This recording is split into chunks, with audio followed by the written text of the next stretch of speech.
Sonny Dykes said he knew that Michigan would try to steal their signs in 2022, and most of this is common knowledge. What isn't is how this really got to him and got us to a place where Michigan is awaiting a decision from the NCAA Infractions Committee.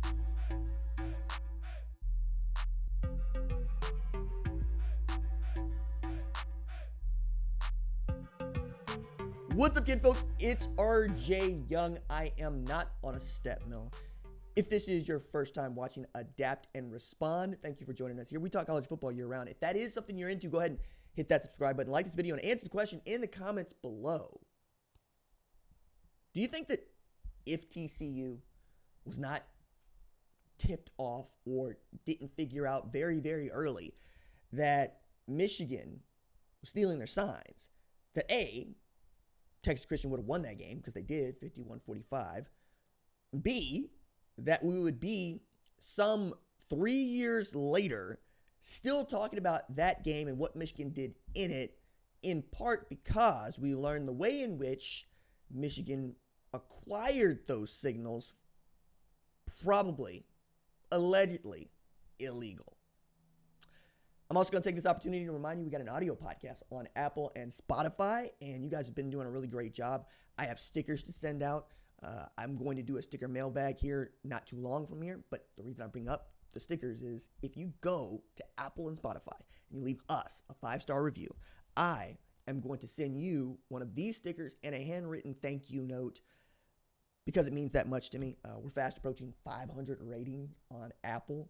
It's very exciting. 200 ratings on Spotify, and the downloads continue to go up, which tells me you all like the longer form content, at least over there on Spotify and Apple. And there are no ads on the show for the time being, mostly because I want you to enjoy it, right? It's a treat for you. It's a thing that you've asked for that we wanted to provide here at A&R. So let's talk about Sonny Dykes, what he said at Big 12 Media Days to Brett McMurphy in a piece that was perfect for a Friday morning.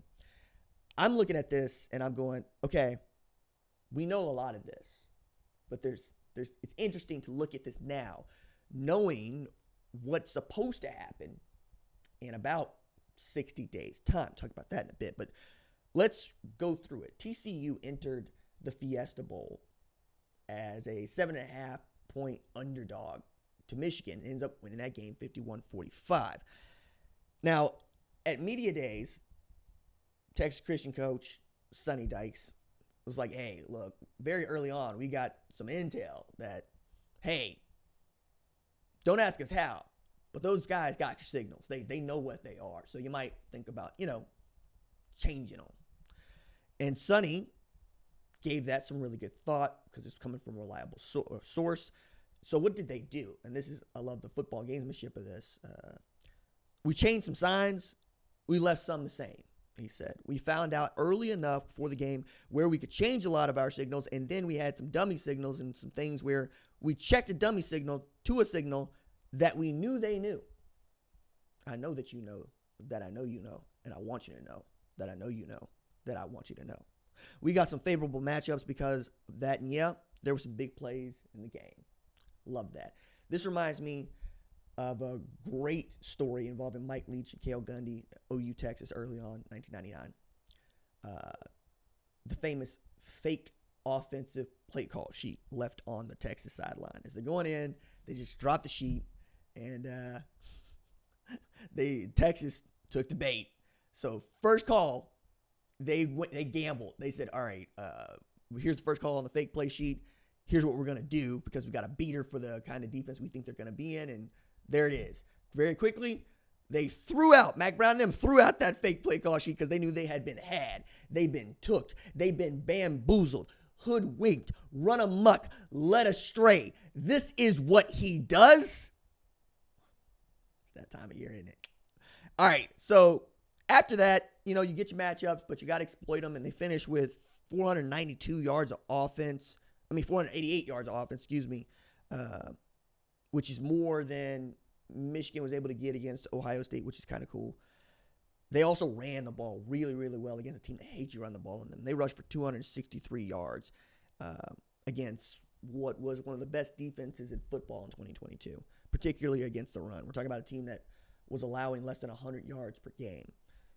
In a lot of these cases, you're going, hey, guys break our signals during the game. That's what they do. Brent Venables, head coach at Oklahoma, famous for being able to look across the sideline and get your signals very quickly, very fast, and then you're just cooked because there's no way of relaying until much later, like after he's got you for 3-4 plays dead to rights, that they got the signals and we got to figure something out. So when he said at one point later in the game that Michigan just decided not to go with it, that's the ultimate thing of defeat, because you basically told Connor Stallions and then to have a seat. You're a detriment. You're not helping us. You're hurting us. Please sit down over there. Every time that we think it's pass, they go run. Every time we think it's a run, they go pass. In part because you keep telling us what you think it's going to be, and you're wrong about it. So he's continuing to go on because Texas Christian and Sonny Dykes have done a really good job of just kind of dodging all of this sign stealing conversation going on in the Big Ten 2023 and throughout the country even up until now, right? But the NCAA still hasn't, right? The infractions committee hasn't sent a ruling to Michigan on what it is that they're supposed to do or not do as far as punishment or not punishment. And they had that hearing last month, early June, expected to know something 30 to 90 days, 3 months from June. You do your simple math, July, August, September, we would figure something out. I think they're going to time this so that it gives Michigan just enough of an opportunity to do something before the season starts. But this is more about how we feel about the integrity of the game, right? There are lots of Michigan fans that watch this show. I know this because they show up to tell me off about, hey, it's not cheating. We're just stealing signs. Make better signs. No, it is cheating. It's NCAA bylaw 11.1.2, where you are not allowed to advance scout. And that means go to other people's stadiums with a video camera, tape their signs for an entire game, bring them back home, break their signs, break their code, put it in your little book, and then tell everybody up or down when it's run or pass. That's a bridge too far for us. It's a bridge too far for us because now you've taken the gamesmanship and the sportsmanship out of it, right? To which you can take the very stupid hawk role of, hey, if you ain't cheating, you ain't trying. This is a spectator sport, okay? Spectator sport. You have 100,000 people at the big house that are going to watch games. You got 100,000 people at Ohio State that are going to watch games, sure. But you've got tens of millions of people that are going to watch games each and week. And if they do not trust you to put out a product that is rich with integrity, they're going to turn it off because nobody wants a rigged game. That's why we have these jokes going around about the NFL has rigged this game, or, here's the script, what the kids be saying. I always say this, as the reigning NBA champions, the world champions are in Oklahoma City.